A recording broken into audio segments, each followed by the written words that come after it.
All right, we are live. Guys, welcome back to another episode of The Deep End. This week, we are coming to you live action.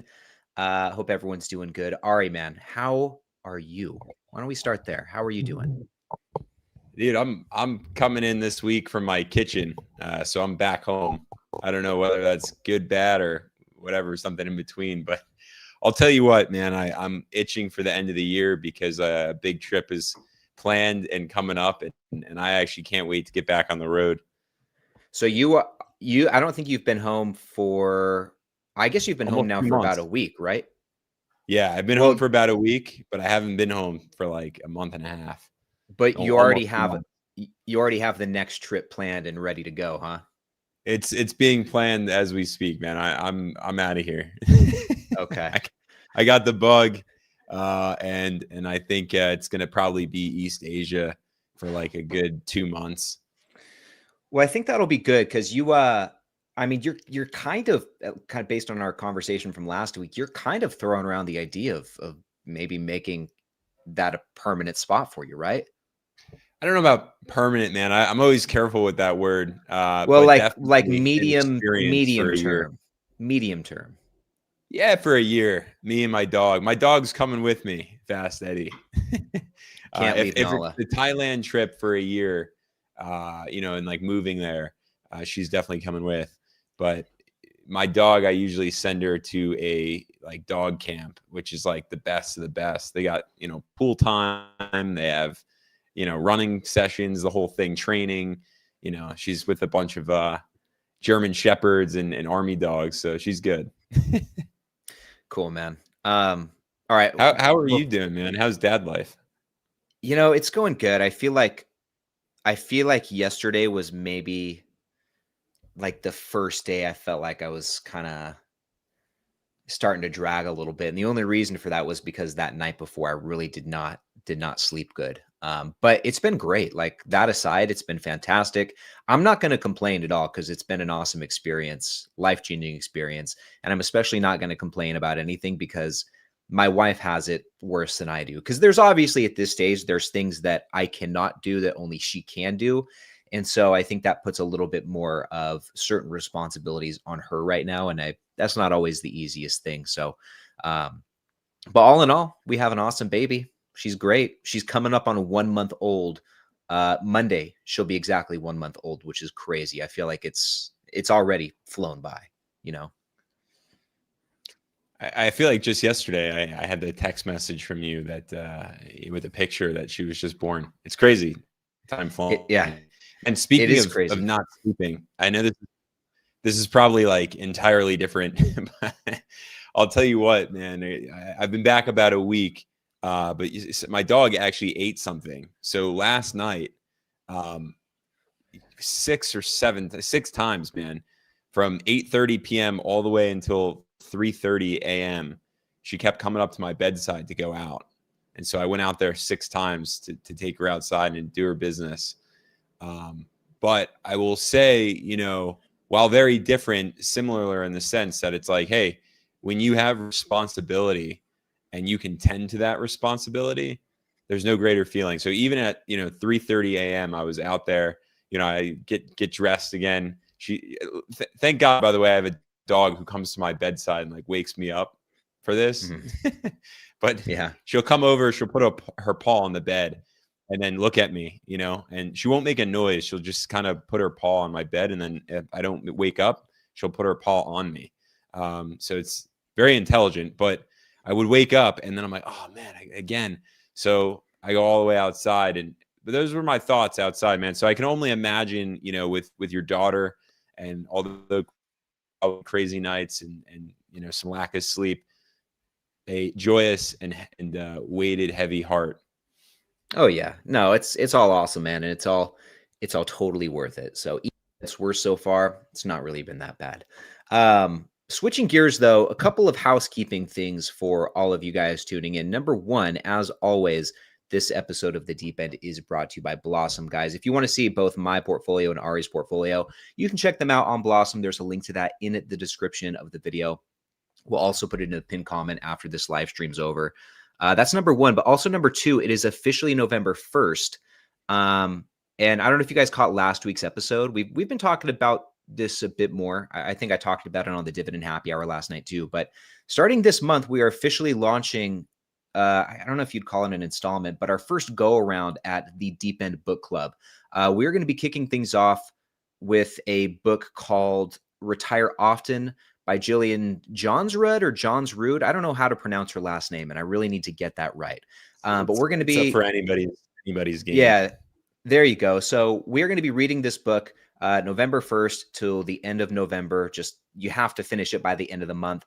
And then sometime early December, we're going to plan a big Zoom call where anyone who's read the book and wants to be a part of this book club can join in. We can all get together and talk about the book, share some of our key takeaways and the insights that we pulled from the book. And then hopefully sometime soon after that, Ari and I are actually going to have the author here on the Deep End for a conversation, and we can I don't know if we'll do it live or do it recorded, but one way or another, we'll take your guys' questions for the author, and we'll have a really good powwow together. So that's kind of the game plan with this book club. Anyone's welcome to join. No cost. Drop us a note here in the chat or in the comments below if you're watching the replay. Let us know if you plan on joining this book club. I see Caesar in the chat here. I know Caesar, if I remember correctly, you've already picked up the book and I think have already started reading it. So we know Caesar's on board with us, but the rest of you guys, we'd love to have you a part of the book club. It's going to be a lot of fun.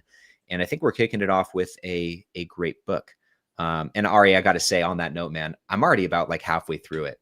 I'm flying through this one. I just started last night, so I definitely have some catch to do.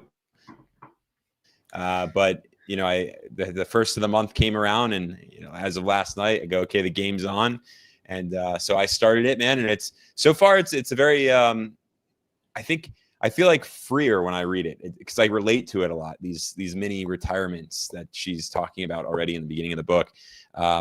But I do want to kind of drop in an Ariism a little bit more direct. Don't just let us know if you plan to be in this book club. Just say, yes, I will be in the book club, or no, I will not be in that book club. Because the bigger this thing is, I mean, the better it will be. But even if you don't plan on joining us, it's all good. Just be direct. I don't really care about wishy-washy people. Be all in or be all out.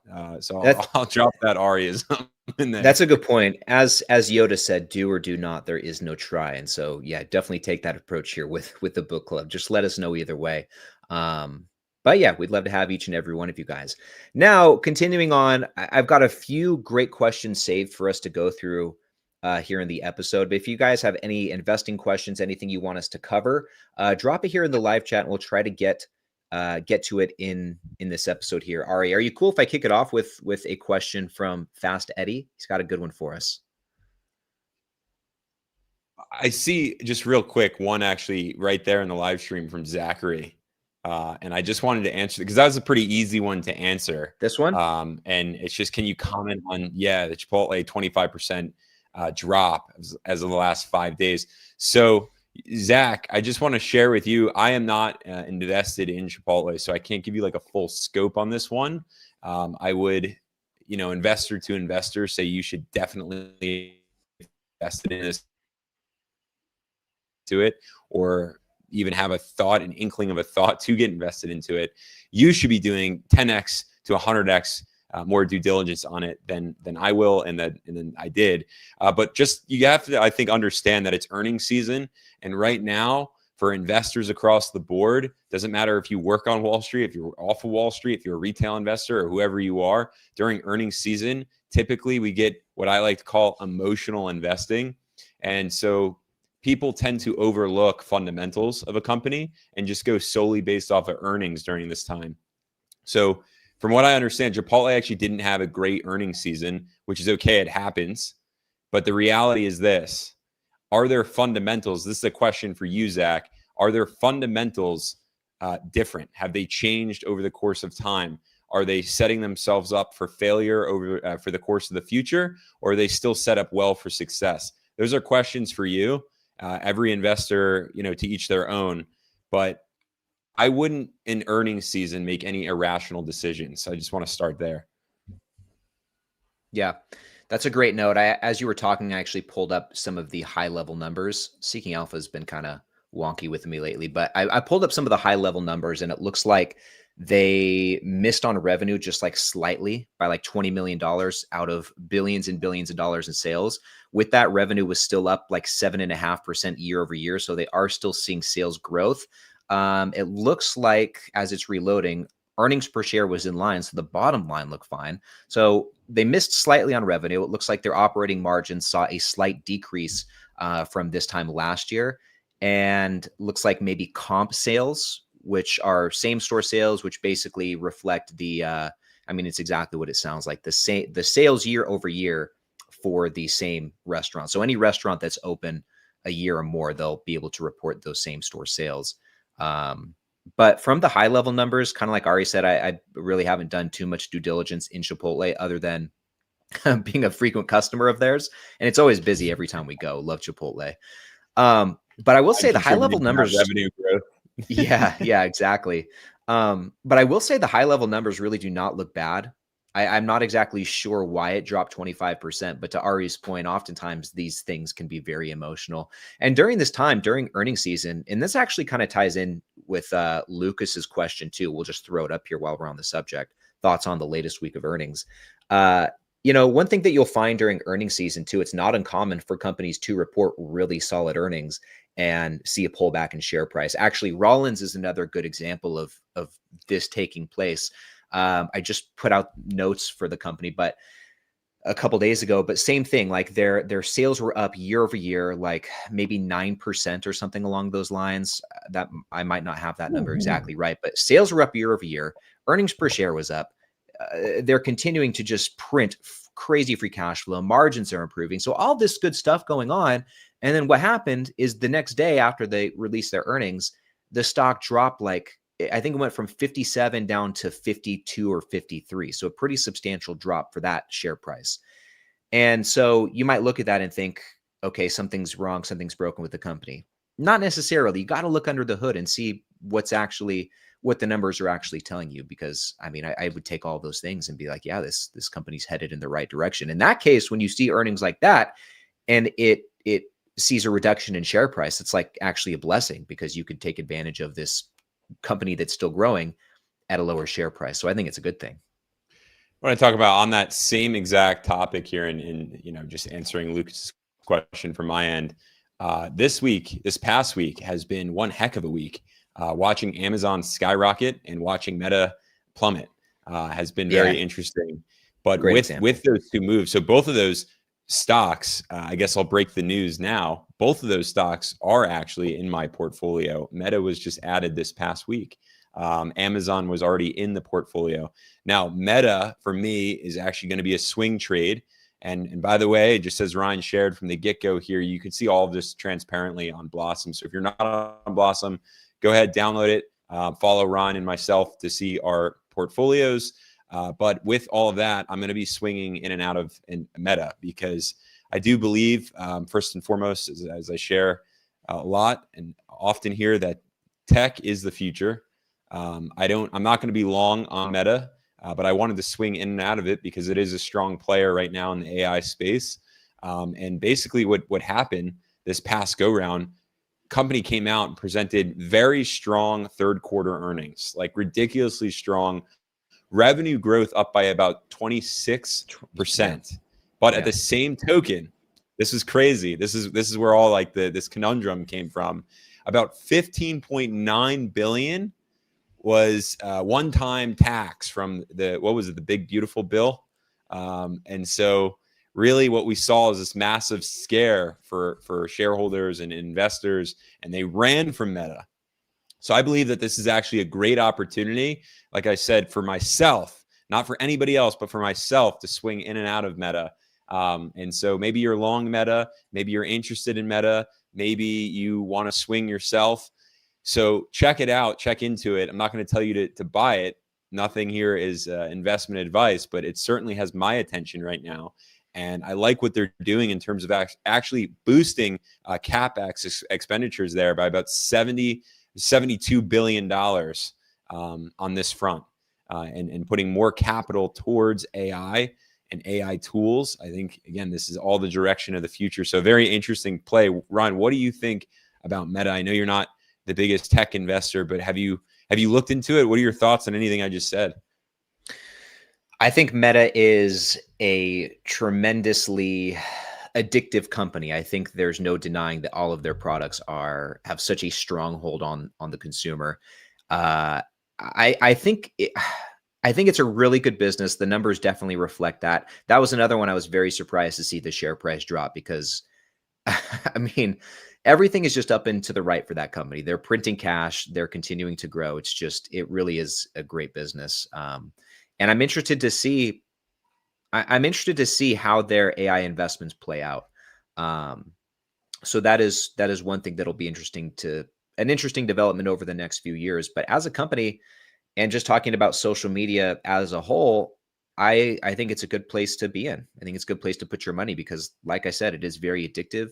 People are very addicted to their phones. And when it comes to Meta specifically, any of the hot social media platforms that come out or any new trend, whether it was Snapstock back in the day with like disappearing photos and videos, or TikTok with short form video, they just take that and make their own version of it and do a great job of doing that. So I think the playbook's intact. Obviously, the growth story is still intact. I'm very interested to see kind of what the next frontier looks like for them. They've tried these other things, obviously, with the metaverse, and I'm sure that's still somewhat on the table in some capacity. I don't quite know, but yeah, it's a great business.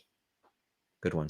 Yeah, I thought it was just an interesting and opportune time to get invested into it. And I've done a few of these swing trades, but the real, I guess, bold, move came for me here when I just realized that my portfolio is 10K away at this point from 400,000. So Oh, I really? am, oh yeah, Dang. and I am just gunning. Like I know I'm going to hit over 400,000 by the end of the year, but I'm just trying to set myself up really well for a very, very strong 2026. To which I did make some other moves, but before I even cover those other moves, I want to know if you've made any moves during the last week or so, Ryan. It's been a crazy week. Uh, kind of, sorta. I do have something that I want to share with you. I think you'll be proud of me for it. But I did want to add, going back to your portfolio, I want to finish this because you posted on Blossom like 2 days ago. Might have even been yesterday. No, it was maybe a couple days ago now at this point.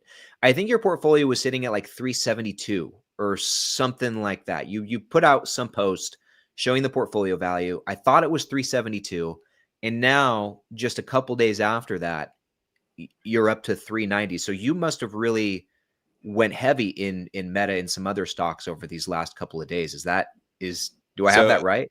so I had a really, really big push from Amazon. That was obviously a Okay. big spike. Okay. But also just across tech, across the board with my tech ETF. I mean, that's if I had to put, my finger on any of it, it was because of the tech ETF.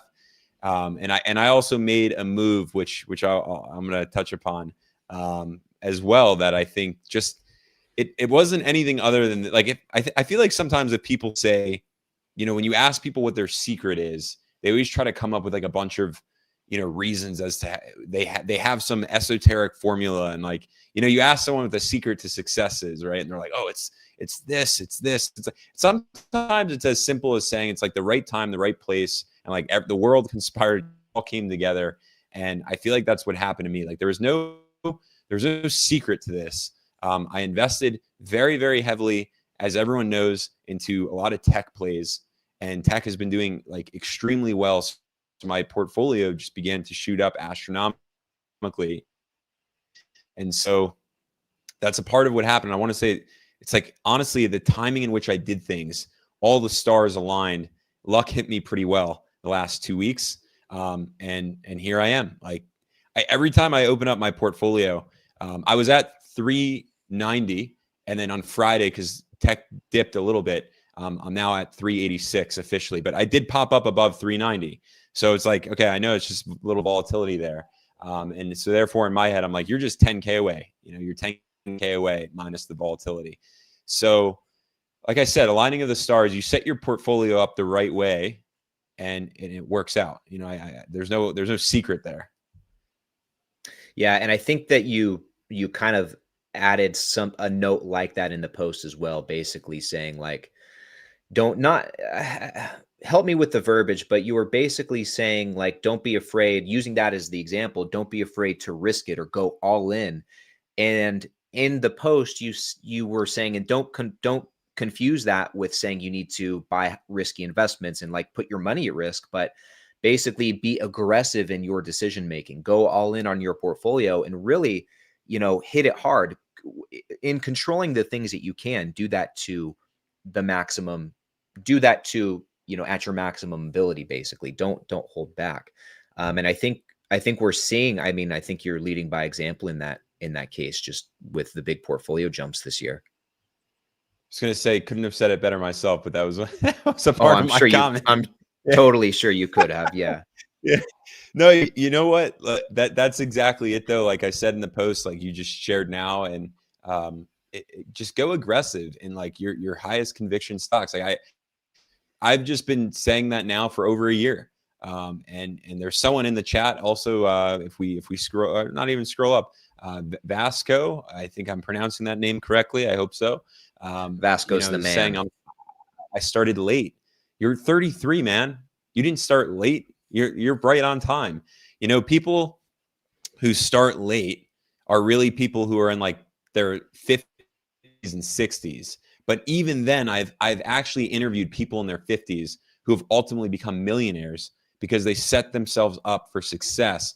So when I see someone like Vasco here saying he's late, I'm like, man, you're so still early, and I think that's just, you have to realize at 33, depending on how you're investing right now, you're not late at all, like at all. Maybe if $1 a day, like, okay, you can up the ante there, but even then, you have some opportunity to grow some firepower there. I hate seeing this. I started late because there's really, it sounds to me already like the beginning of an excuse just in case you don't make it. And I just want to say you're perfectly on time. And you have plenty of time to actually just become a millionaire. Absolutely. If you plan to retire, like, standard retirement age 65, that's 32 years from now. You can do a lot of compounding in 32 years. Even in just the 5 years that I've been doing this, I feel like I've made some great strides. Ari's been doing this, I think, about a decade, somewhere around there. And I mean, look how far he's gone in 10 years. So yeah, you are right on time. And it's easy to feel like you're late, starting in your early 30s. I totally sympathize with that, especially when you see so many people out there who are starting younger, which is great. We've talked about this before, but I am seeing a lot of people starting younger. I was talking to my little brother who's 19, and he's already got over $20,000 in his portfolio. And he's starting to contribute consistently. And I'm like, dude, yeah, you're at your age, you're already ahead of where I was when I started like 6 years after the fact, after you did. So I feel like I'm late, So there's always going to be someone with a bigger portfolio. There's always going to be someone who started earlier than you. And we've talked about this a lot too. It's you versus you. The important thing is that you're starting right now, and make the most of that. Make the most of what you can do right now. You started, you're not wasting any more time, and just continue on that momentum. But I will say, you asked about my portfolio. Kind of on this note, you asked about what's happening in my portfolio, any big moves. I will say that October overall was a really solid month of buying. I actually did contribute a bit heavier than normal. Picked up some more Watsco, really loaded the boat on that one. We'll continue to do so in November, but a couple of milestones, one milestone to share and one goal update for all of you guys. Like, So as in you're making a goal, or you've crossed I'm the I'm making a goal goal. line. I'm making a big goal. I'm putting it on record. This is a stretch goal for me. This is going to take me a bit outside of my comfort zone. Um, and so anyway, I'm going to share it. So, and I've probably already shared this, but officially I have surpassed $3,600 in annual dividend income, which was my goal by the end of this year. I really wanted to hit that. So we are a Dude, couple months ahead of the game.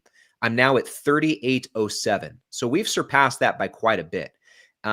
We're closer now to $4,000 in projected annual income than we are to that goal, 3,600. And so that brings me to this new goal. We've got 2 months left in 2025.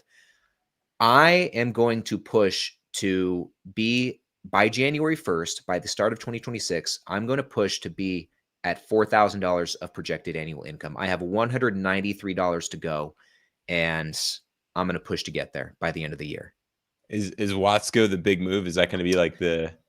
I'll put some more into Watsco, but I can put some more into Vici Properties. That one's seen a pullback, so I feel good buying that one where it's at. I could probably also add a bit more to Zoetis, so I think it'll be somewhere between those three. Definitely Vici Properties, definitely Watsco, maybe a little bit of Zoetis, possibly a little more WP Carry too. We will see, but one way or another, I'm getting to $4,000 by January 1st. That's my big goal from here. We're And I all think, holding you to it. yes, hold me to it. And I think in doing so, um, I don't think that'll put me at the 125K that I was shooting for, or that was my portfolio value like stretch goal. But I think could be pretty close to 120K depending on how many gains we see, if we see any in these last couple of months. So as far as the value goes, we'll see where it ends up. But I know, controlling the things that I know that I can control. I have a little bit more control over my projected annual income. So I'm going to do it. No, do or do not. There is no try. We are doing it. I have to say, I like this new revived spirit of yours, Ryan, that you are just going to do it. The if, ands, or buts about it. It's happening. We all heard it here first. And I also want to share just a quick shout out here to Sir Dude Bro Man, who hit a milestone here of $50,000 earlier this week. So congratulations there. And also Joey V coming in with a nice new $100,000 mark. That's great. As we just saw not too long ago. Ryan, when was it that you hit $100,000? It was like a month ago, right? No, it was July, maybe. Really? So it's been Am I that? it's been a, it's been a, it's been a, Is it? yeah, Am I traveling for that long? it's been a couple of months at this point. I think I hit it. I think I hit it either right before or right after my birthday in July. I don't remember, but it was summer for sure. So, I'll tell but you Joey, what, man, go you're ahead. real quick. Just let me stick with Joey, man. If you think you're 2 months away from hitting that 100K, I don't know what your situation's like, but I'm gonna propose the same challenge to you that I'm putting upon myself. That goal, that milestone goal, go for it. See if you can hit that by January 1st. Solidarity, man. Do it with me. Do this with me.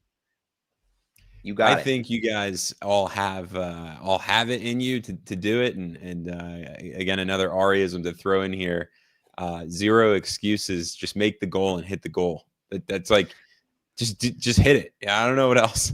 I was talking to somebody about this mindset, and I can't live any other way. It's just like the way that I live. But it's just like when you say something, just do it. Like any means necessary.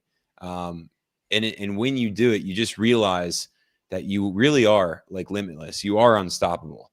And the only thing that's going to stop you from hitting these goals is, in fact, you. So it could be how you invest. It could be how you contribute. It could be your general energy and your ability to research. Just have your head in the game, whatever, or all of those things together. But there is magic in like just saying something and committing to it. Like a commit is a commit. Yeah, and it's interesting too. I think your portfolio is another good example of this. When you do make that commitment and you're willing to do the things that are within your control, if you put yourself in those positions to where magic can happen, eventually magic will happen. If you allow yourself to take on those opportunities, things have a way of working out. Stars have a way of aligning for you. Not all the time, but they're much more likely to happen if you put yourself in the right place for it. If you choose to do nothing, then nothing's going to happen. Yeah, I think that's just where we can get back to the kind of, there's no esoteric formula. It's like, hey, when you show up, when you do the things that you're supposed to do, like that's where luck then comes in, and eventually it just does come in. And I think that's so important. There's nothing. What I did for a long time is not really go out and not really spend money. My ex-girlfriend can tell you all about that one, but like I look at where I'm at now, and I'm taking as many travel trips as I want to. You know, I'm doing whatever. Like, I'm free. You know, I'm coast fire at this point. So I think Yeah. that's just something to really think about. It's like, what sacrifices are you willing to make for a snippet of time in order to set yourself up for years, decades? You know, and so not going out to eat for 3 months, 90 days, like, try that.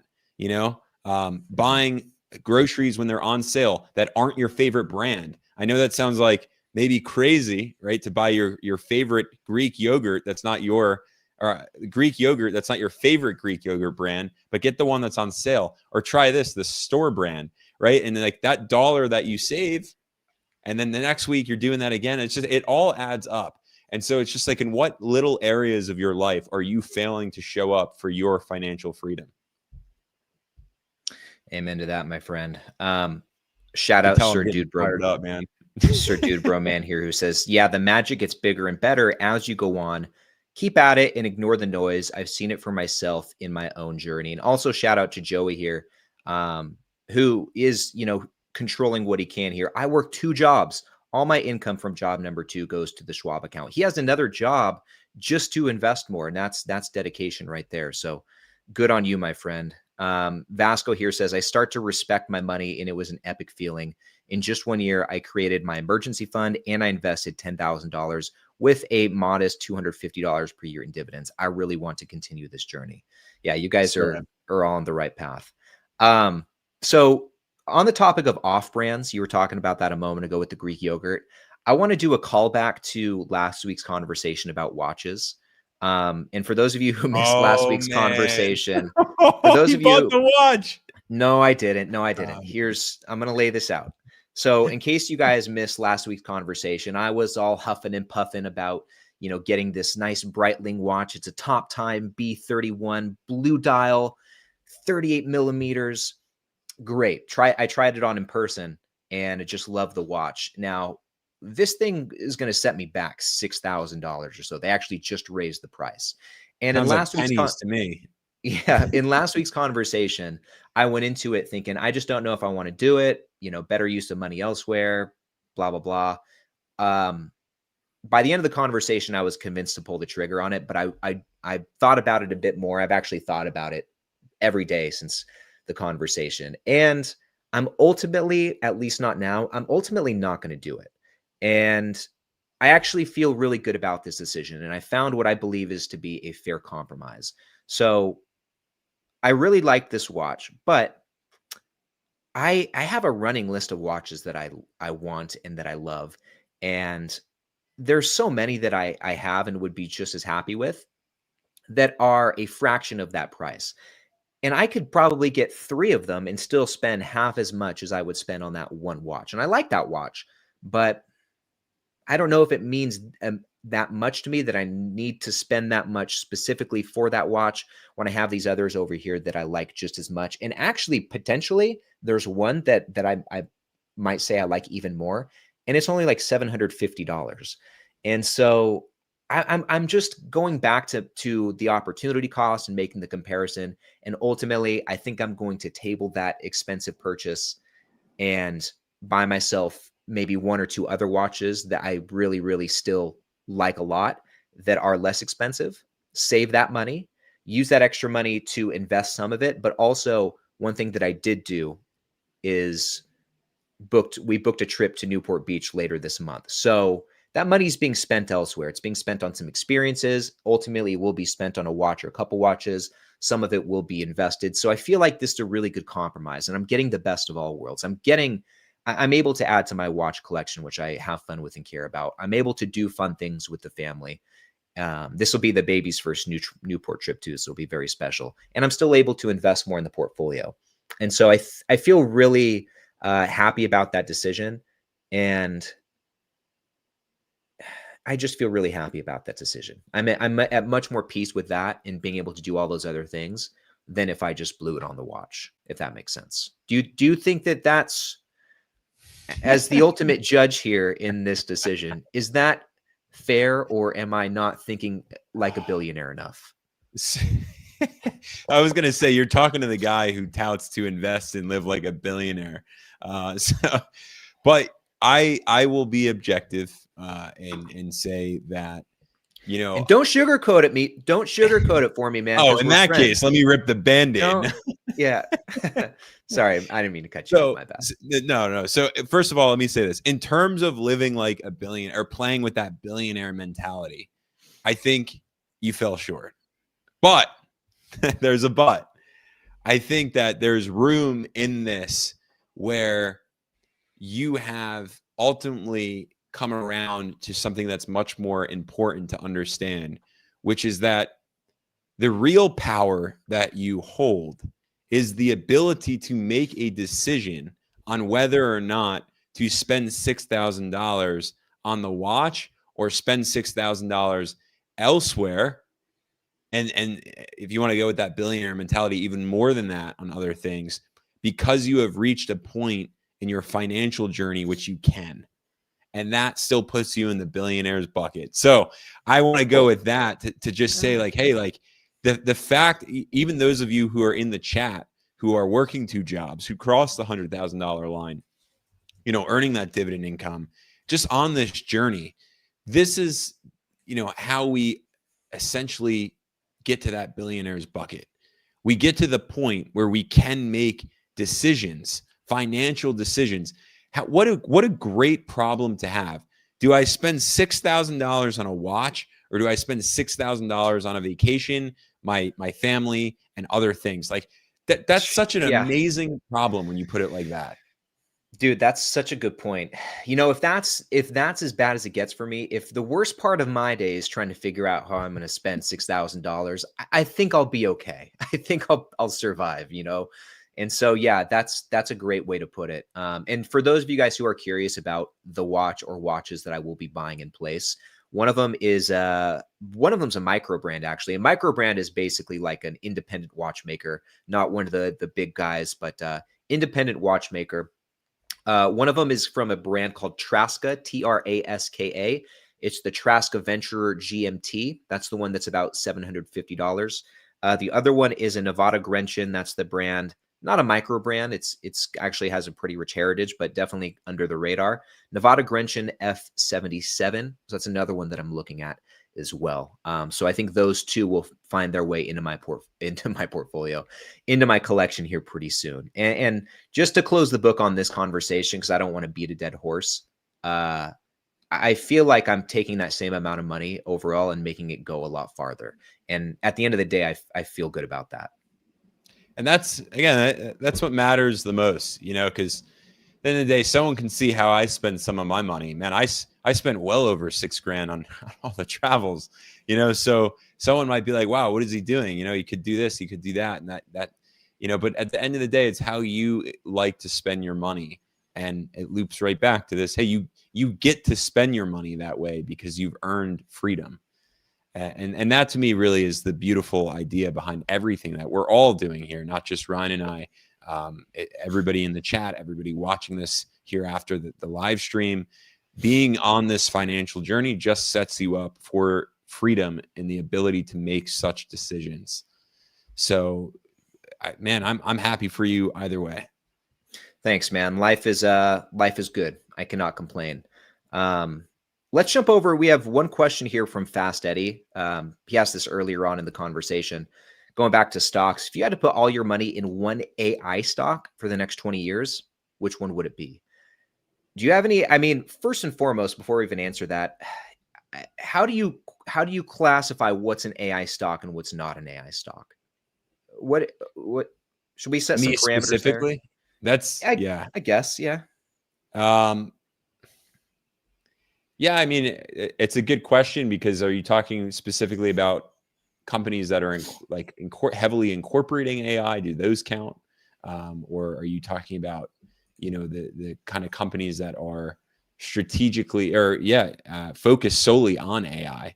Like AI infrastructure and types of things, yeah. or I would imagine that's what he's asking about, like the AI infrastructure, like primarily dealing with AI versus just like implementing it in their business. That would be my guess.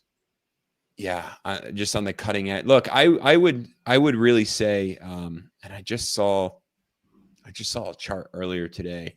I think it was by a chart from U.S. News, if I'm not mistaken. But so Nvidia just is behind, is a core driver in our future here when it comes to AI, when it comes to quantum, when it comes to literally the tech future, and they basically looked into China because now China has all these companies, AI in the AI race and the quantum race, and Nvidia still holds like 51% of the market share in China compared to these Chinese companies. It's obviously the U.S. leader as well. So I would honestly feel pretty safe, looking into Nvidia in this regard. But portfolio wise, as I stand right now, I am very, very bullish on Alphabet. I remain bullish on Alphabet for the long term. Um, I would just, if I had to pick like one stock, I think I'd go with Alphabet.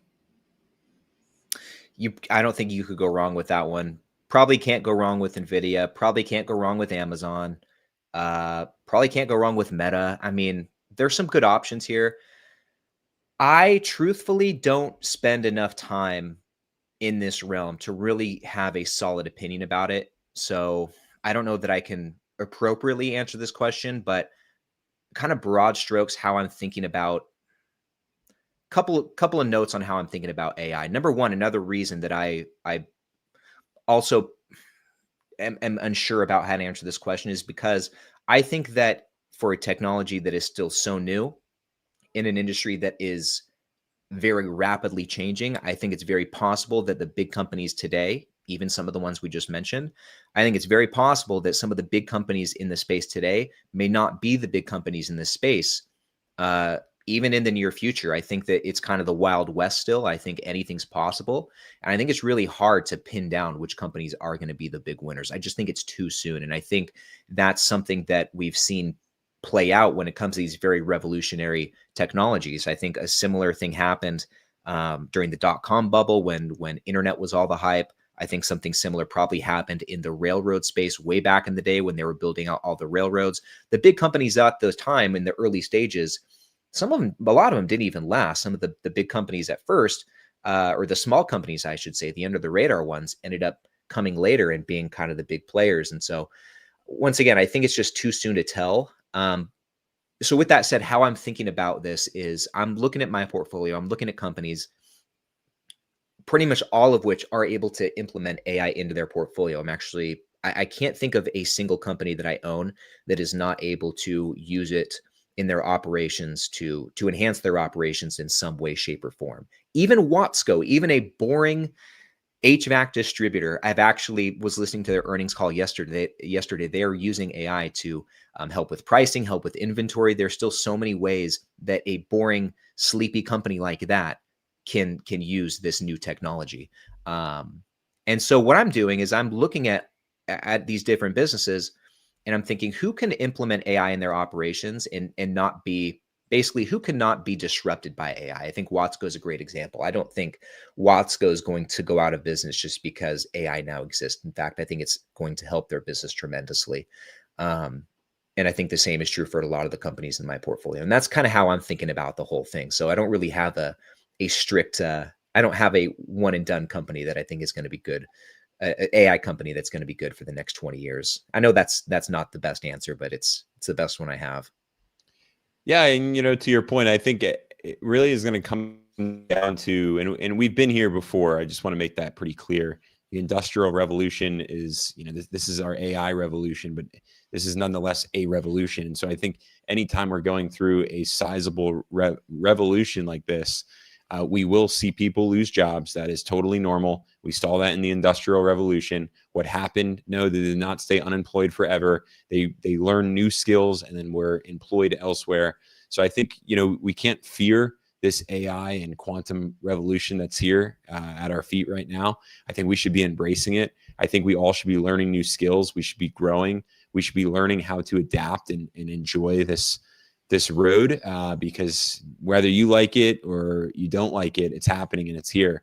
And so every company is ultimately just going to have to tailor themselves around AI and quantum computing, and that's just how the cookie's going to crumble.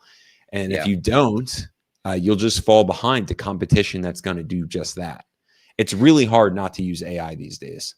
Yeah, it's very hard. And for full transparency, too, I think I can speak for Ari when I say this, but this is something that we as creators even think about too, because nowadays it's so easy to create content just with some prompts. It's so easy to create just like, I don't want to say fully automated, but basically robot made videos on the top 5 dividend stocks to buy right now or whatever. And so as a creator, this is something we think about too. How do we create staying power for ourselves to where we ourselves as human beings are not disrupted uh, by people just automating faceless videos that are narrated by like AI robot platforms. And and so that's something we think about quite a bit, or at least I do. I think Ari probably does. I don't want to speak for him in that realm, but we plan to be in this game for a long, long time, and so that's definitely something we think about too.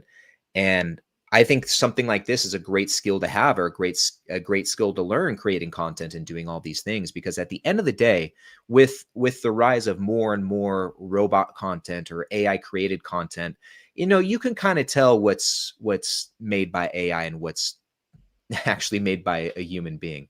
There is a pretty clear difference there. And I think as more automated content comes out, I think people will probably crave more content from actual human beings. And so I will say, just in terms of the deep end, I mean, this is something that's never ever going to be disrupted by. Hopefully not. This is something that hopefully will never be replaced by AI. These conversations right here, being able to engage with you guys in real time, being able to show our investing experiences and life experiences and document those uh, through these conversations. So hopefully, AI will never take this away from us. I was going to say, actually, substituting for us next week will be 2 AI bots. Yeah. We're gonna have Just have to perplexity run and with that corner. we're gonna have perplexity and Claude standing in for us. I do want to go back to just a shout out here, Joey V there, because I saw the comment that he wrote in the chat, and it really does touch my heart at least. But I work 6 days a week in 10 to 12-hour days, no social life, and my daughter's 11, so I've got to finance her education.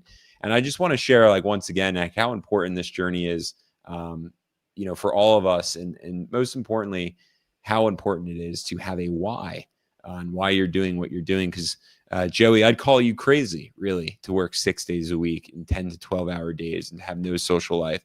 But then all of a sudden you put your why behind it, and it becomes so beautiful, and actually gives you a reason and motivation to really wake up and do this thing the right way.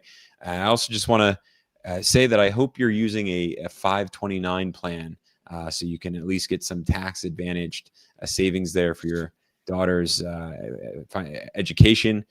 I think, again, the more research that you're doing for yourself out there, and the more you learn the system, the more you're able to play this game efficiently. And I think one of the that we do, trying to shortcut a system and get rich quick, is we actually miss all the tools that are really out there for us to utilize and use to our advantage. So, like, it's not just about investing and throwing all this money into the market. It's about playing it smart. So save money on taxes, 529 plan. That's for anybody out there. If you have a kid, I mean, Ryan, heck, you can even get started on that 529 plan and already start to save some a hefty sum there in taxes. Yeah, no, it's actually on my to-do list. We just got our daughter's social security card in the mail a couple days ago. So I need to make an appointment with Schwab and set up both the 529 and also a custodian. I want to do both at the same time and build them both simultaneously. The good thing about a 529 as well, most people think of it as just being for education, and yeah, that's primarily what it's used for. But one of the benefits of it as well is that if the child that has the 529, if they don't end up going to school or using all those funds, that 529 can actually be rolled over into a Roth IRA. So that's a really cool hidden feature of the 529. And so one way or another, that account is going to come in handy for sure. So pretty big advocate of that. I'm very excited to start one up too for my little lady, my little fussy Sue. You can also, depending on whether or not you guys want a number 2 or 3, you can continue to use that 529 plan and roll that over to the next kid, or whatever Yeah. it might be. So there's so many benefits out there. And sometimes I feel like we sell ourselves short by not understanding all of the tools that are there and available to us. Yeah, and So I'm short I want enough, to throw man. So that. I'm short enough so I can't sell myself any more than I already have. So only 5'8". Oh, You're like, where's he going with this? yeah, I'm gonna rock with it, man. Wherever you want to take that one. So this is kind of a fun question, actually from Joey as well. We get this one from time to time. What's a private company that if they went public, you would invest in? I'm sure you've got a couple of those on your list, huh? Let us know in the chat Um, too. All of you guys listening, let us know what your answer to this would be too. This is a fun one. yeah, I not too many of them, and I'll tell you why. I what I do on the day to day doesn't really require me to look into a lot of private companies, and therefore I'm not even that I have no. If it's not even on the radar of going public, it just doesn't concern me, because I can't even answer that. I just got to be honest. Not even like Ben and Jerry's. Not yet. Although I did buy a fresh pint of Ben and Jerry's just before this episode. I did a cookie dough ice cream, but no, not even Ben and Jerry's. I don't even how I've decided over the years to live my life, and this my outlook is just very simple. It's very black and white, and that's personally where I find the most contentment. If it's not on the radar to go public and it's not public, it's just not going to be in my mind. I'm not going to clutter my mind with what ifs, because in a world full of endless possibilities, I don't like to play the what if game.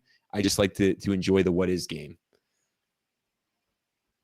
Yeah, So I'm that makes sorry to be sense, the man. buzzkill on that one, but Ryan, you No, might have a private I, company. no, I get what you're saying. It's almost like why waste the headspace if it's not really a possibility. Okay, so I guess I was tripping. Ben and Jerry's is owned by Unilever, according Yeah, to you the just chat. gained some enemies, Well, man. maybe they spin it off into its own public company. You never know. So anyway, but yeah, for me, I actually do have a couple. One would be In-N-Out Burger. If if In-N-Out ever became public, dividend or not, I'd have no choice but to own it.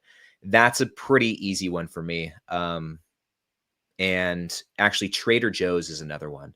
Trader Joe's, I think, is such a great business, very unique business, especially in the grocery retailing space. And that's another one where if they ever became public, I would swoop up as many shares as I could. But the thing about both of those companies is they have no need to go public. Like they are doing just fine raising cash on their own, and they're actually like very strategic. They actually don't want to grow too much too fast. Like if you look at In-N-Out Burger, historically, they've really only stayed on the West Coast, primarily California. They've slowly expanded into other states, Nevada, Arizona. There's a few of them here in Vegas, and I even think they're in Texas, and they're kind of starting to little by little expand out, but they're in no rush to do so. Like that is a family-owned business.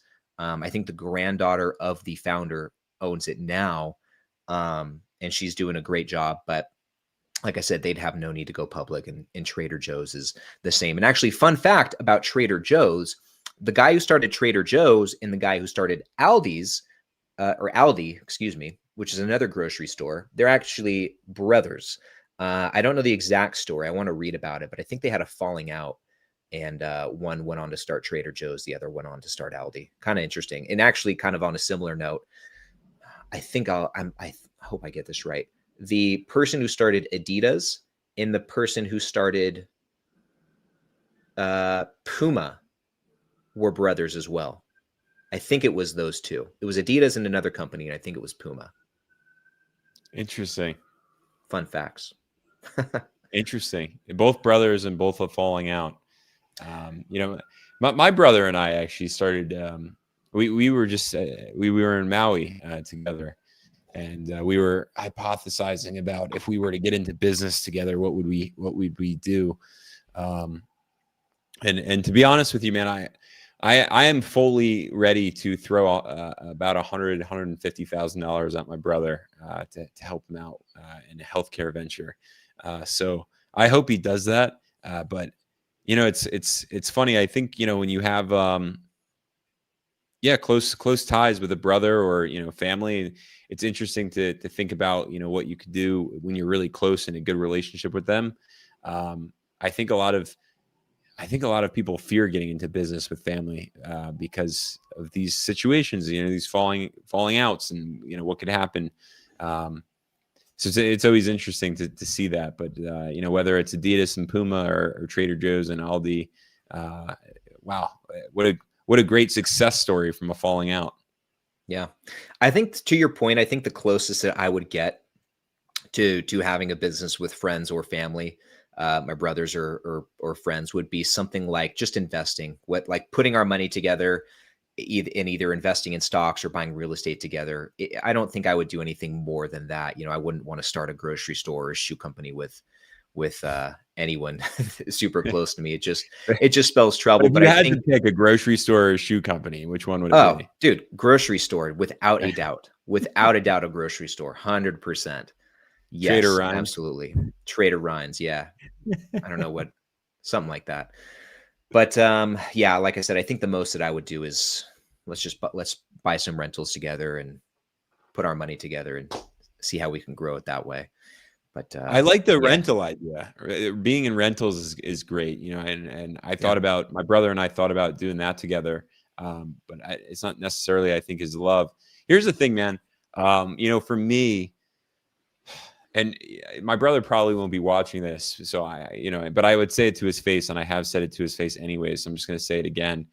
I believe my brother is playing too small, and when I look at my brother, some days I wish he saw what I saw, which is just someone who can, you know, just change the world. He's very intelligent. I see his work ethic, and so he's the exact type of person that I would love to invest into. I already told him, like the moment he actually is serious about starting a business, he's got $150,000 of capital of mine, that I'm willing to back him with.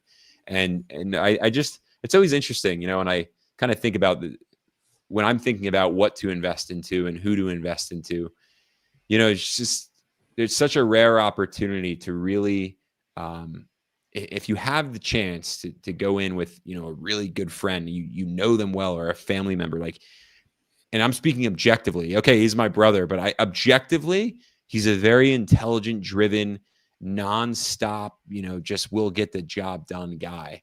And I'm like, that's someone I would invest into, So I think when you have the ability, again, to go into an investment with a friend, like even Ryan and I have openly talked about, or I guess not openly, right? But something, whatever.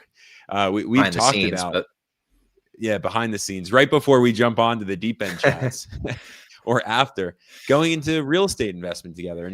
And here's the thing, like I would easily and happily do that with Ryan, because I know him, I see his work ethic, I know how he shows up, how he thinks, and I think it's such a rare opportunity to get to know someone on that level. So if you have the opportunity to start to look into things with somebody else, that's a really interesting route to go in order to generate some more capital for yourself, yeah. and know that this other person is going to show up, hopefully like you show up, if not better. Yeah. Well, in our case, like, I think it'd be fun. I think it'd be fun to do something like that. And I've actually, I'm so like, I have such a love-hate relationship with real estate. Like, there's periods of time where I get excited about it. There's other times where I'm like, no, I just want to stick to stocks because I'm already doing it. It's easier. I go back and forth with it so much. I think I'm just much more comfortable with stocks, and rightfully so. I spend a lot more time with it than real estate. But I do like, and I do have some real estate, but I do like the idea of having more. And I think what I'm looking for with real estate, and I'm just thinking out loud here because we're on the subject now, but I think what I'm looking for with real estate is something that is turnkey, something that is just as easy as like just buying an ETF or buying stocks. And I'm not talking about buying REITs. I'm not talking about buying fund rise. I'm not talking about that. And in thinking about this and in wanting this, I actually recently discovered this company through listening to a real estate podcast, a Bigger Pockets podcast. I discovered this company called Memphis Investment Properties, and basically what they do, it's really interesting. They are a turnkey they're turnkey like rental investment companies. So they will buy distressed properties in Memphis. They started out as like just a real estate brokerage and then set up their own like, fix and flip business from that. And then eventually their own property management business. So they buy these distressed companies, they'll completely rehab them, and then they'll sell them to investors and also be the property management company. So they'll rent them out for you. But long story short, it is a turnkey rental investment property company. And it seems really cool. Like I've been trying to do a bit more research into it because it does seem like there is some potential there. And the reason that I think it's so compelling is because the real estate market in Memphis is much more affordable than it is definitely in California, in my hometown where I do have real estate. And also here in Las Vegas as well. Like you can buy 3-4 bedroom homes in some cases for less than $200,000, completely rehabbed. Now they're buying these houses for like less than 100 grand. They're probably buying them for 50 and 60, putting some money into it, and then they sell it to you for 130 to 170 or so, depending on the house. But still, each one of these properties is cash flowing like at least a couple or a few $100s every single month. And so I'm looking at that thinking I can get basically a brand new house, new roof, fully rehabbed, new HVAC for 20% down for, let's call it 35, 40,000, including closing costs and all that other stuff that comes along with it for 40,000. And I'm going to be just from that, I'm going to be cash flowing as much per month as my dividend portfolio does for me now. Like it sounds like a pretty good deal and a good way to build an extra passive income stream and get into real estate for someone who doesn't really know what they're doing. And I know I'm going on a tangent, and they give you everything. They give you the before and after pictures. They give you the full scope of work with the rehab. They give you the pro forma. They show you all the numbers, break down all the numbers for how it's going to cash flow. And they even have their own like in-house insurance company and financing arm too. It's just from start to finish, it seems like such an easy deal. And I know this sounds like a sales pitch. It's totally not. I have no connection with them whatsoever, but I've just really been trying to learn more about them. And I think it's interesting. So I wanted to share it. Not just with you, Ari, but for anyone who's interested in investing and wants to get into real estate. So sorry. Yeah, I was just going to say that there's going to be a link in the description that if you click on that link, Ryan does not get any commission for now. I'd love to be an affiliate there. Maybe someday if I to go there now. I went to Cabo, of course, a part of the reason I love traveling and to work a bit in Cabo, but actually, part of the rationale there was to go check out Cabo for real estate purposes. And I'm going to be making a pretty big investment in Cabo and going into business, into a deal with someone there. And that's also what I was doing while there. So 2026, I think, will be a very interesting year. Real estate wise, I wanted to get back into the real estate game. It's what I did before I got into the world of finance. I was in Manhattan doing real estate development and whatnot. And so, I've always had an affinity towards real estate, development projects and rehabs and fixes and flips. So I'm happily getting back into that. And that also means more trips to Cabo, hopefully in 2026, at least to stop in and just take a look at what's going on. And because, by the way, there's someone now here in the chat that's been commenting. Ryan, you want to throw that back up? Joey Yang is here in the chat in the deep end, which is awesome to have her. What I just want to mention, talk about a true powerhouse in the game, in the world of finance. She comes from a background in which it's like you can't even imagine, and literally has created a portfolio that is just indestructible, a powerhouse. So she also has a YouTube channel, a heck of an Instagram. Highly recommend going to follow her as well if you're on this financial journey and seeking some more insights and information on someone else's journey other than just Ryan and I. But I can't say that enough.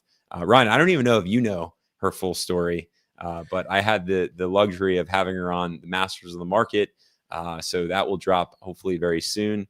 And we'll have to have her hopefully on here to tell that story. Yeah, that would be awesome. Joey, if you're down sometime to come on the deep end, we would love to have you. That'd be fun. Oh, that's an open invite on air. Yeah. Before we get replaced by Claude and Perplexity, of course. Yeah. So, Ari, man, we just surpassed the hour. Any last thoughts? Anything else on your mind before we call it a day? call it an episode? Yeah, I want to say, if you have a last minute question, but make it a good question, throw that in the chat. Just like 1 or 2 more questions there. Yeah, and I've got a question for all of you guys out there in the chat. I want to know, obviously it's Saturday. We still have one more day before the market opens back up. But I want to know this upcoming week, what is on your radar? What is looking good? What are you guys going to be swooping up? Starting to see some decent stock discounts out there. So let us know in the chat, what is looking good to you guys? I'm curious. Personally speaking, I will be picking up some more Vici properties. Going to take a little break from Watsco this week, I think, but we'll be swooping up some Vici. So in the meantime, while we're waiting for those, we do have one question from Ephraim here. Can you tell me your opinion about Brown-Forman? Are you familiar with this company, Ari? I am, but I don't have the fundamentals on me to give it any sort of analysis. I feel like I'd be doing a disservice, even if I glaze over them right now. So let me see if I can give you something, because I've looked at Brown-Forman in the past actually quite a bit. I was considering it for a while. And just for some context, in case you're not familiar with this company, this is like an alcohol beverage company. They own drinks like Jack Daniels. They own El Jimador tequila. They own, I think, Old Forester. I think there's one other one that I'm missing. Yeah, I think there's one other one that I'm missing, another like popular whiskey drink. But they own a lot of big spirits. The stock is down 37% in the last year. And every time I look at this stock, I really want to like it more than I do. Just the fundamentals are not, to me, they don't look that great. The earnings per share growth, the free cash flow growth it was good going up to 2022, but it's really kind of fallen off a cliff. Margins are declining over time. With that said, though, it does look like the earnings payout ratio is pretty intact, only about 50% in the trailing 12 months. The free cash flow payout ratio has ticked up to over 100% in the most recent year, though. So there's some good, there's some bad. I like the industry. I think it's a tough one right now. I think that there are some secular trends away from alcohol. You hear a lot of younger people are not consuming alcohol as much as older generations. So that's definitely going to have a negative impact. And also, like, as someone who enjoys a good margarita and as such keeps his head in this space a little bit, one thing that I've gathered, and also I don't want to say I spend a lot of time, but I do shop somewhat regularly at Total Wine and Spirits down the street from my house. Get some Cutwaters, get some stouts, and every time I go in there, it's just, there are countless alcohol brands, no matter what you're looking at. Whiskey, gin, tequila, wine, beer. It's just, you can't keep up with all these different companies, and there's new ones coming out every single day. So as time goes on, it's becoming an increasingly competitive space. And I just don't know enough about moats in this space. Like, if you drink Jack Daniels, do you just drink Jack Daniels? If you're making margaritas, do you just get El Jimador, or do you get whatever's on sale at the time? I just don't know enough about the psychology behind the buying process there to really feel confident about buying it. And the financials just don't jump out to me either. So unfortunately, it's a pass. Yeah, I can't speak to the moats, but I can speak to Ryan's margarita love margaritas, and so that will at least keep some of those businesses in business. Ryan, keep at it, man. I'll try. I saw him in Vegas. I couldn't keep him away. Try and do my part. Yeah, right. Making me look bad, man. No, no, just enjoying, man. Enjoy the dad life, Which on that note, you're due for another trip to Vegas. Joy, you as well. We need to get the Blossom crew out here in Vegas. We need to do an event in 2026. I think that definitely needs to be on the radar. Let's jump over to the I gotta chat say, now. Everybody at Blossom was missing you, man. Well, I'm honored. It'll happen eventually. It's just the stars have not aligned, but they will. 2026 will be the year. Let's jump over to the chat, though. So we got some responses from everyone in terms of what the buys are looking like coming up.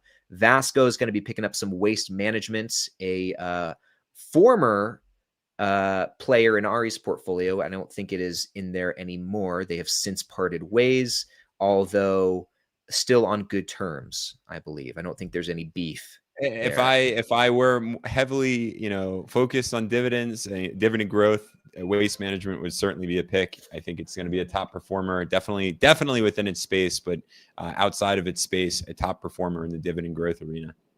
Yeah, absolutely. And speaking of beef, Travon's gonna be picking up some McDonald's earnings. Want to see how they do. Yeah, I'm another. loving it, baby. Yeah, they just announced a nice dividend increase too. I think about 5%. So good for them. I think Vasco's. I saw PPC Ian eating at Yep, McDonald's actually and created a video on that. dude. Have you been have you been seeing his Instagram reels lately? Yes, yes. Yeah, this Oh the my cough and gosh. sneeze. He is cracking me up. He did a Halloween one last night. Let me see if I can even pull it up while we're talking. It is that good. If you guys don't follow Ian on Instagram, definitely do so. But he posted this one, posted this one last night, and I was cracking up. So it's Halloween, everyone. What scares a dividend stock investor the most? Dividend cut. Oh man. Oh, yep. Oh boy, that's scary. Dividend suspension. Oh, that's even more scary. Never getting out of the rat race. No, that's This is so Ian. He's literally it's still going. And Oh it my keeps gosh. going, man. So he's been doing some real fun stuff like that lately. And it's just cracking me up. It's good to see that goofy side of him coming out. I love that. Well, he's got a career in Hollywood, I'm sure, coming his way. I mean, at this rate. Well, I think he's maybe in the running for either the next Batman or James Bond, Yeah. and he'll have his pick between the two if he wants it. Dividend bonds. Yeah, but anyway, going back to the chat, Vasco's picking up some Vici properties. Good move there. Chris, few great pickups here. Meta, Visa, and Walmart's. Very nice. Joey's going with a little VOO. Cannot go wrong there. Our friend Furman here, shout out Furman, picking up some Meta as well. It's going to be a popular one, I think. I think This moving week. forward. Oh yeah. Yeah. I think maybe Travon's interested in Novo Nordisk. That's another hot one, and that stock just cannot catch a break. I get a lot of questions about that one. So some good pickups, it looks like. Sir Dude Roman with a little Broadcom. I don't know if you know, but he is Mr. Broadcom. I think they should actually have him on stage at next year's investor meeting. I don't know if they do an investor meeting, but he deserves to be up on stage because he is a loyal shareholder for sure, and he will scream their praises from the mountaintops. With a name like that. Yeah, exactly. Well, cool. Good pickups, guys. Good pickups. Last question here. What's your pickup this week? Just real quick. What's your pickup this week? I'm going to go with some Vici properties. Yeah, I'm going to go with Vici. It is under $30 a share. I'll have $120 hitting my brokerage account on Monday. So I'll be able to pick up a handful of shares of Vici. And then sometime throughout the month, I'll probably transfer in trying to get to that $4,000 of income by the end of the year. I'll transfer in probably a couple $1,000s at some point here in November. Put some of that into Watsco. I just don't know exactly when I'll do that, but for this upcoming week, it's Vici properties. Yeah. What about you, man? Love it. Little I'm Meta? probably throwing about 8. No, I already bought Meta. I bought about 5K worth of Meta. Again, that's a swing trade, so it won't be in there long term. Follow me on Blossom, see when I trade out of that one. But I think there's going to be a pretty big pickup here of the tech orientated ETF that I have. So that will probably be $8,000 to $10,000 invested into that one. Dude, so you could hit that 400K like by the next conversation then? I'm going to hit it. Maybe? Okay. I certainly hope so. First of all, I will get paid, and there's going to be a chunk going in. Look, I'm going to hit it. I intend to hit at least maybe 410 by entry into 2026. I was thinking about this actually. I was in the shower just before I jumped onto the deep end, where I already want to be coming into 2027. So when we get to that episode of the deep end, I mean, I probably have some shocking numbers for everybody on where I want to be, but I do believe, like I said, these numbers, we can all hit our goals. Just make the commitment. I know Joey would probably agree with me. When you make the commitment, just do it. No ifs, ands, or buts about it. No excuses. Play like a billionaire. So I'm all in for the new year coming up. I'm really excited for it. It'll be fun to I want to get to Fast Eddie's question before you wrap up, but it will be fun, towards the end of next month to revisit the goals that we had set going into this current year going into 2025 and just see like where we're at with them, which ones we hit, which ones we surpassed, which ones we missed. And it'll be fun to kind of set new goals for the upcoming year. That was a really fun exercise doing. I mean, we both kicked off this year, 2025, on the deep end, sharing our investing goals for the year. So I think that's kind of a fun annual ritual that we'll have. So Oh yeah. it'll be fun to see how it shakes up. But Fast Eddie says, how much cash do you leave sitting in your portfolio waiting to be invested? Do you even leave cash in your brokerage? You know, I used to leave a fair amount of cash to be invested, and I just realized that I feel like there are just some pieces of advice that are out there that, one, a lot of really wealthy people don't play by, you know, and that's kind of one of them sometimes. Now, I get it. Everyone's going to throw Warren Buffett. Oh, Warren Buffett's sitting on a mound of cash. Yeah, but there are some exceptions to this rule because, like, you know, you think about Buffett and like he already has wealth established, and it's a totally different ballgame. But when you start to talk to people who got really successful and how they did that, they played differently than the rules that we're all playing by. And so, you know, at one point, like 2 years ago, I think I had like $20,000 to $30,000 sitting on the sidelines, and I was like, I'm investing this dollar cost averaging, but I'm waiting for this opportunity. Well, that opportunity came during that per year was the S&P return. That's the S&P. Like the S&P returned 22%. So some of these other funds and other opportunities return more than that, which means that I just missed out on a colossal opportunity to make a lot of money.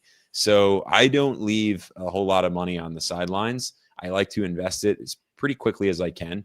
Unless there's really no good opportunities out there, then I'll pull like a S&P 500 or just dollar cost average into a tech fund.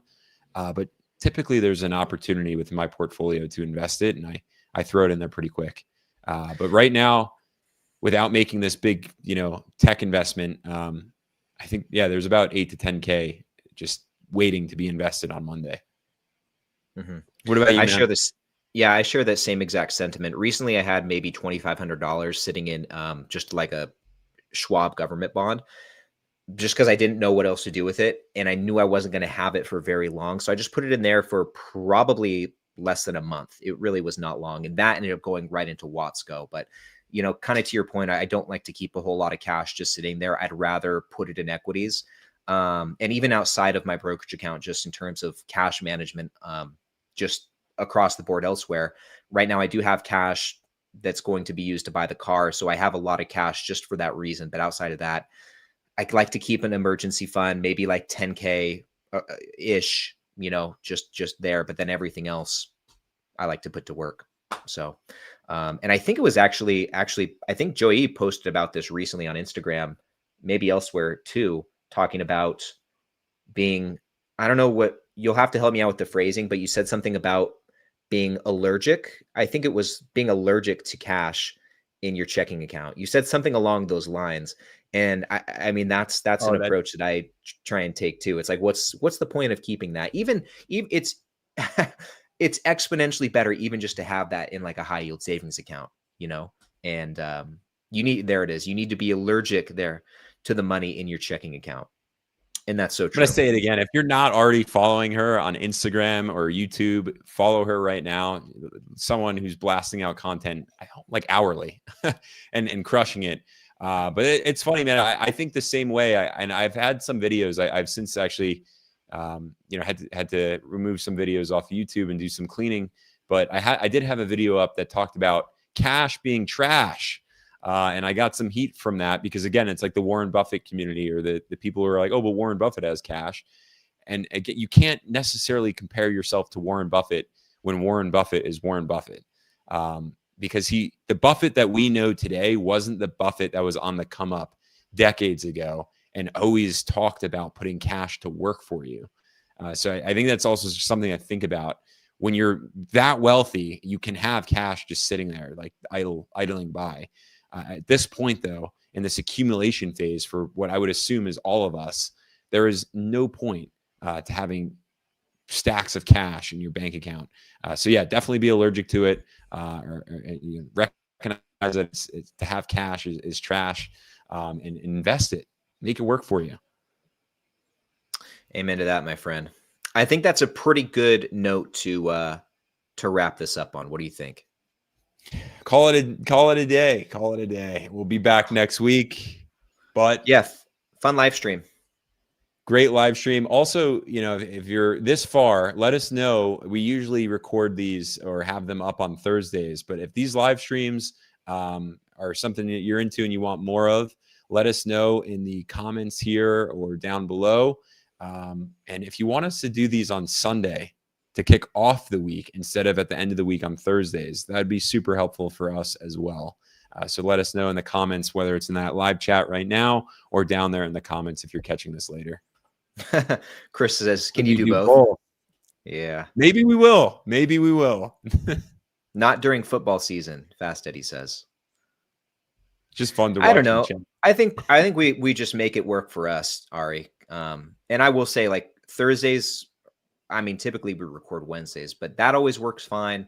Sundays is great too. Like, it's actually there's something about doing it on the weekend. It's just kind of a nice chill vibe, getting ready for the week ahead, getting stoked about stocks and a new week on the market. So I don't know. Maybe we try out Sundays. It's good with me. Try out Sundays. Coming up on Sundays. We'll figure it out. As long as we get an episode out per week, that's really all that matters, and that's our goal, one way or another. So that's the deal. We'll leave it at that, guys. Investors. You want to kick it out? You want to end it? I was going to say kick it off. Take us. You want to do another hour? Take us to the end zone, man. Take us to the end zone. Say this for all those who are already saying go Jays there. Go Jays. We'll hope for a win there. And until the next go round of, wow, I was literally going to say Masters of the Market. Until the next go round of the defense. Ryan and I, man, why don't you take it away, man? I can't even talk. Should I do it in Spanish? Should I do it in French? If you're going to do it in Spanish, you said that one Spanish drink with a Spanish accent. So if you're going to do it in Spanish, you better use the accent. El Jimador. Yeah, there you go. No, guys, thank you so much for tuning in. We're an hour and 20 minutes in. Really fun episode. These live streams just always are so much fun. It's always such a different energy, a fun energy being able to chat with you guys and feed off you guys in the conversation. So thank you so much for hanging out with us. Thank you so much for all of the support here on the podcast. You guys go crush it this upcoming week. We will see you in the next one, and have a safe weekend as well. Take care.